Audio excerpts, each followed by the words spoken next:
안녕하십니까. 오늘은 여러분 우리 한국 경마 사상 최대 경마 부정 사건 하나를 소개해 드리겠습니다. 이게 제가 특종 보도한 사건인데 한국 경마 사상 최대 특종 사건에 해당되는 일입니다. 바로 1992년 9월 23일 자정입니다. 이 오밤중에 기수 조교사 28명을 한꺼번에 모조리 잡아가는 이런 엄청난 사건이 벌어졌었습니다. 그날 자정 경기도 안양시 안양칠동 준마 아파트에 시커먼 차량이 하나 들이닥쳤습니다. 바로 그 닭장처럼 그물로 둘러싼 버스도 또 뒤따라 들어왔습니다. 이거 뭔가 무시무시한 차량이고 준마 아파트는 당시에 그 기수 조교사 관리사들하고 마사회 직원들이 거주하는 마사회 사택이었습니다. 그리고 야심한 시각이어서 드나드는 사람도 없는 가운데 경비원이 정문 초소를 지키고 있었습니다. 그때 경비원은 참 한국 마사회 소속의 청원경찰 같은 이런 근무자였죠. 근데 이 시커먼 차량에서 정체를 알 수 없는 사내들이 뛰어내려 버렸습니다. 그리고 그들이 경비원이 초소에서 나오자 다짜고짜 나지막한 소리로 꼼짝 말고 그대로 서 있고 오늘 일을 절대로 발설하면 안 된다고 엄포를 놓았습니다. 그리고 아파트로 뛰어 들어갔습니다. 제각기 갈라져서 흩어져서 미리 체크해 가지고 온 동호수를 찾아서 문을 두드리면서 그러니까 서로 역할 분담이 돼 있었던 거 합니다. 너는 메토 아무개 조교사, 아무개 기수, 너는 메토, 이런 식으로 동호수까지 다 적어 가지고 와서 역할 분담을 해가지고 집집마다 가서 초인종을 누르는 거죠. 그럼 밤에 누군가가 벨을 눌렀다. 그러나 이미 바깥에는 철통 경비가 지키고 있기 때문에 수상한 사람이 뭐 이게 도둑이 들어와서 한다든가 이런 일은 없을 거고, 뭔가 이웃집인가였니 뭔가 급한 일이 있어 누가 눌렀나 하고 쉽게들 문을 열어준 겁니다. 누구세요? 하니까 아무개 조교사님 댁이죠? 예, 그런데요. 뭐 이렇게 해가지고서는 이 찾아온 방문객인 줄 알고 문을 열어주니까 들어가서 그냥 하나씩 채가지고 나온 거죠. 그래서 그날 밤에 1차로 25명을 잡아가고 조금 있다 다시 와가지고 3명을 추가로 더 연행해 가서 전부 28명을 잡아간 겁니다. 이것이 바로 이 한국 경마사상 최대 경마 부정사건이 터진 거죠. 그래서 이제 다음날 마사회에는 초비상이 걸렸죠. 이게 뭔가가 잡아갔다는데 이 어디서 잡아갔는지 알 수도 없고 또 누구누구가 잡혀갔는지, 잡혀갔다고 집에서는 다 쉬쉬하지 우리 애 아빠 잡혀갔어요, 우리 아들 잡혀갔어요, 이런 얘기를 누가 해줍니까? 안 해주니까 그걸 이제 전부 인원 점검을 해봤더니 28명이 없어진 겁니다. 그 행방을 알 수가 없는 이런 상태가 된 거죠. 그러면 이제 어디로 잡혀갔는지 이거를 찾아야 되는데 어디서 연행해 갔는지를 알 수가 없어요. 수소문 한 결과 경찰 같으면은 관할 경찰서 또 도경 뭐 이런 데가 되니까 그 물어보면 알 수가 있고, 이렇게 쉬운데 검찰에서 잡혀갔다. 그럼 검찰이면 수원지검인지 서울중앙지검인지, 그때는 이제 서울지검이죠. 서울지검은 뭐 그냥 전국 아무데고 하니까. 또 그 다음에 이것이 뭐 고검인지, 또 그리고 그렇다 할지라도 이게 형사분지 특수분지 어느 분지 알 수도 없고, 또 그 다음에 어느 분다 하더라도 메토검 사실인지 이걸 또 알아야 되거든요. 이걸 찾을 길도 없고 참 애매모호했습니다. 그랬는데 이제 필자는 그 당시에 그 낌새를 알아채고 마사회로 달려갔지요. 그래서 이제 그 특종을 하게 됐는데 그 특종에 대한 건 요거 얘기해드리고 그 특종했던 기발한 취재 방식을 이따가 폭로하겠습니다. 그때 이제 점심 때 이제 알고서는 이제 마사회로 달려갔습니다.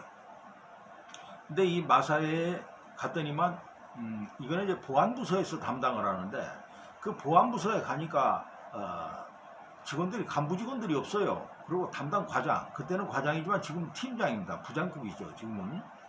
그때 이제 그 과장이 있는데 피해서 어디 다른 데 숨어 있었어요. 그래서 이제 다른 데 가서 이제 앉아 있는 데 가서 찾아가지고 물어봤습니다. 그랬더니 처음에 딱 잡아 뜯는데 알아낸 거예요. 그런데 실토를 하는데 이게 어딘지 몇 호금 사신지 알 수가 없다. 그럼 마사에서는 이걸 누가 지금 찾고 있느냐? 그랬더니 마사에 그때 당시에는 뭐 보안사 출신도 있고 뭐 경찰 출신도 있고 여러 가지 그 직종 출신들이 있었어요. 그 이제 거기에 보안대장을 지낸 분이 거기서 책임을 지고 찾고 있었습니다. 그게 찾았느냐? 이거 못 찾았습니다. 그러니까 저도 찾을 테니까 우리 같이 찾읍시다. 그래서 서로 이제 어려운 일이니까 힘을 모아서 이제 찾기로 했는데, 그때 따라서 왜 검찰이고 어디고 통하는 데는 없는지 검찰청 공보실로 단방에 물어보면 알지만, 이런 사건은 특종을 하기 위해서는 여기저기다 벌려놓고 취재하면 안 됩니다. 은밀히 알아봐야 돼요. 근데 이 아는 사람도 연락도 안 되고 참 어렵게 고생을 하고 검찰보다 상급 부서까지 뭐 부탁을 해보고 찾아보고 이렇게 해가지고 했는데, 그때 이제 점심부터 거의 저녁 때쯤 가까이 돼가지고 드디어 알아냈습니다. 서울지검 몇호검사실이다. 이걸 알아내가지고 그 담당 처장, 그 보안대장 출신한테 가서 찾았느냐. 그러니까 나도 지금 막 찾았습니다. 전화 드리려고 그러는데 어디 있다 오셨습니까? 저도 찾았습니다. 그게 어디입니까? 서로 이래 보니까 그 사람은 서울지검 특수부다. 그리고 나는 몇호검사실이다. 이렇게 된 겁니다. 그러니까 그분은 특수부라는 것까지만 알았고 어느 검사인지는 모르는 상태고, 저는 몇호검사실이란 거 말고 이게 특수부인지 아닌지는 모르고, 이렇게 돼서 두 개를 맞히니까 어느 검사실이다 답이 나온 겁니다. 그래서 그리 전화를 했죠. 거기서는 수사 진행 중인 사건은 절대 안 가르쳐 줍니다. 취재가 안 돼요. 거기에 뭐라 했냐면은 이런 사실은 있느냐? 그거 저희가 다 수사 끝나면 보도자료 만들어 드릴 테니까 기다리십시오.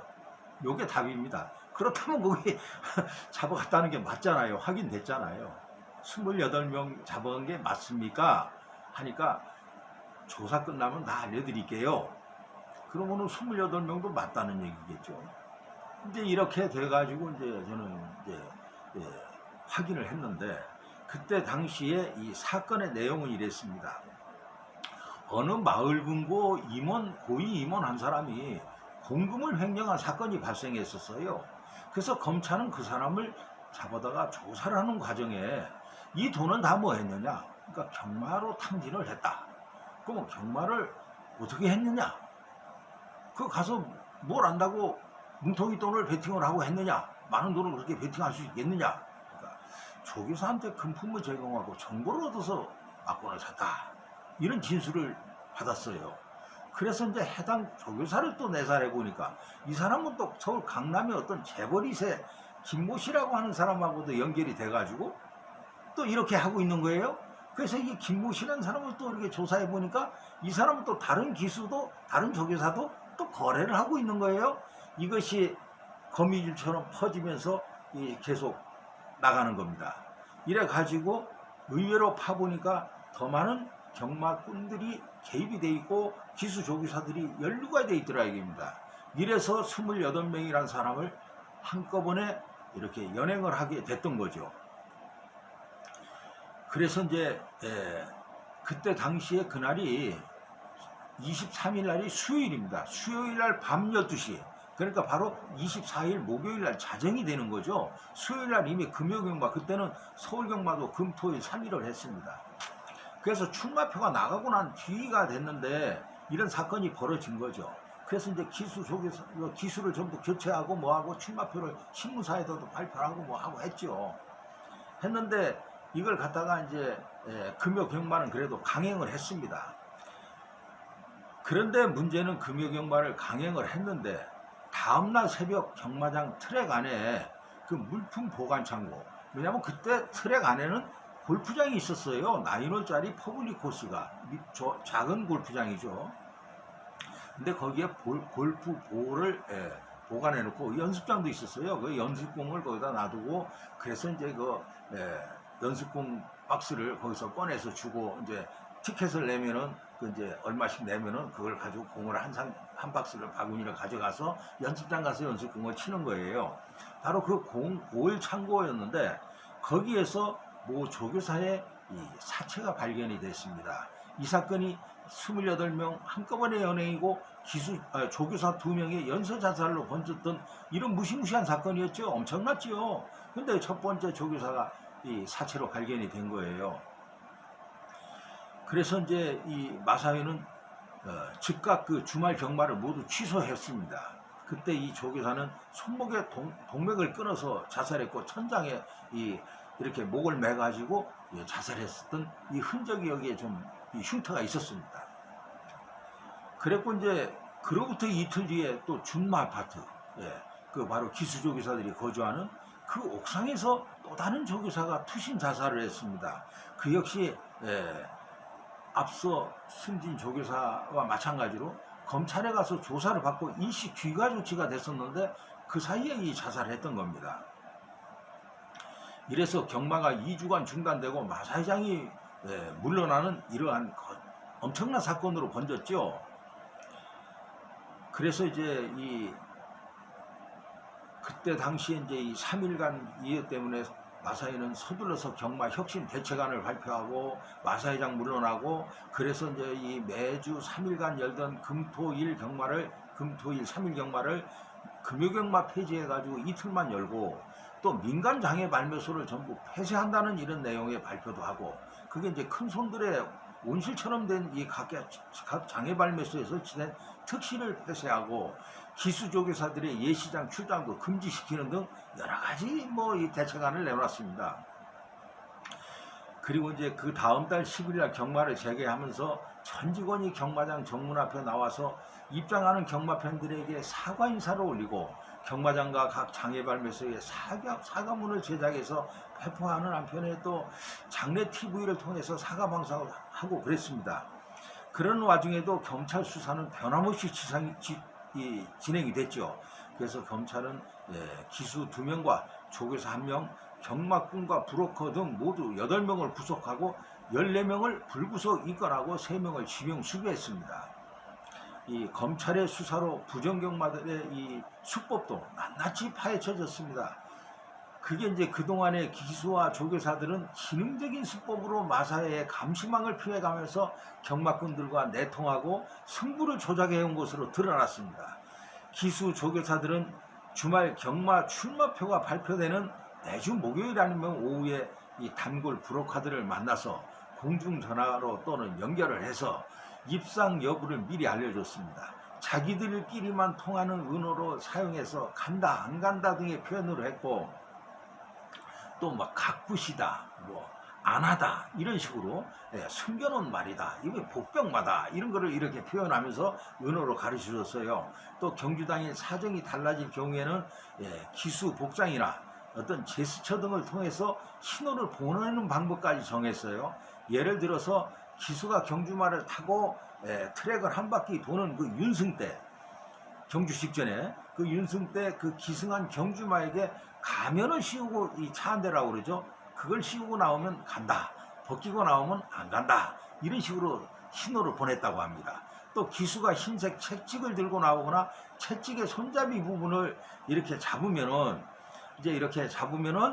이거는 자기 말에 거르라는 뜻이고, 분홍색 채찍을 들고 나오면은 걸지 말라. 또 채찍을 이렇게 길게 잡으면은 이거는 입상 가능성이 없다는 이런 암호로 사용하기도 했다고 합니다.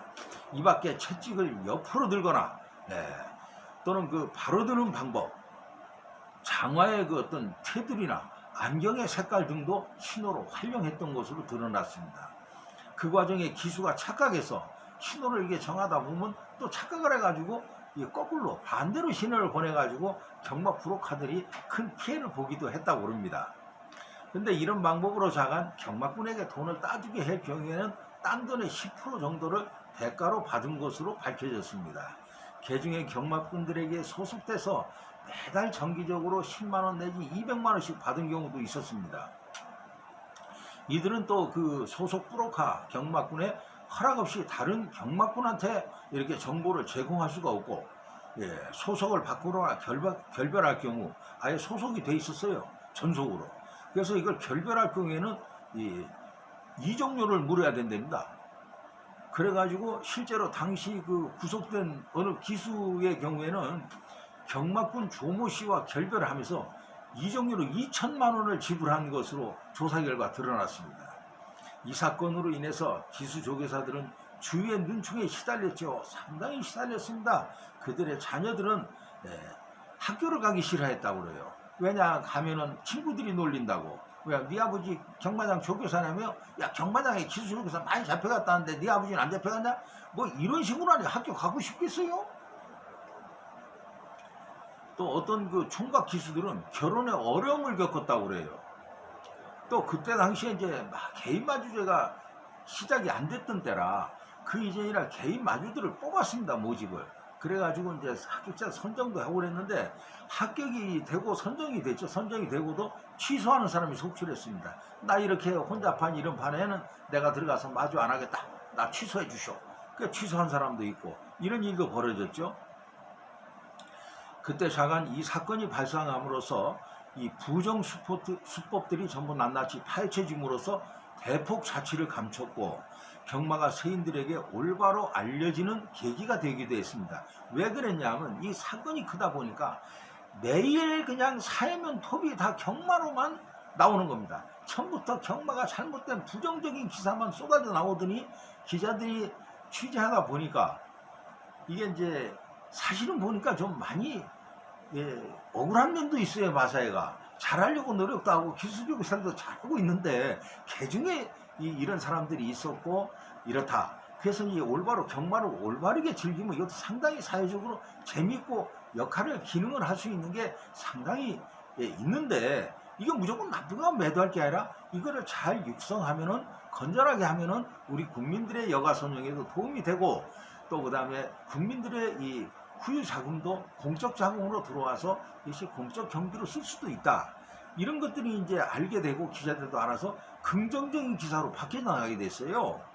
이러면서 잘못 알려졌던 부분, 무조건 도박장이다, 못된 데다 가기만 하면 패가 망신한다 했던 것과 달리 이것이 가서 즐기면은 얼마든지 참 재미있는 것이다. 이런 것까지 알려지게 돼서 그 다음에 또 스포츠 신문에만 실리던 출마표가 종합일간지에도 다투어서 이제 게재하고 경마 기사가 종합일간지들도 다루는 방송에도 나오는 이런 시대가 열려지게 됐지요. 네, 여러분 여기까지 말씀드리고 뒤이어서 제가 또 한편 이 기사를 어떻게 특종했는지 그 특종한 배경을 제가 또 설명드리겠습니다. 계속 이어주시고 좀 그거 구독 신청 좀 해주세요. 좋아요도 좀 쿡쿡 눌러주시고요. 네, 감사합니다.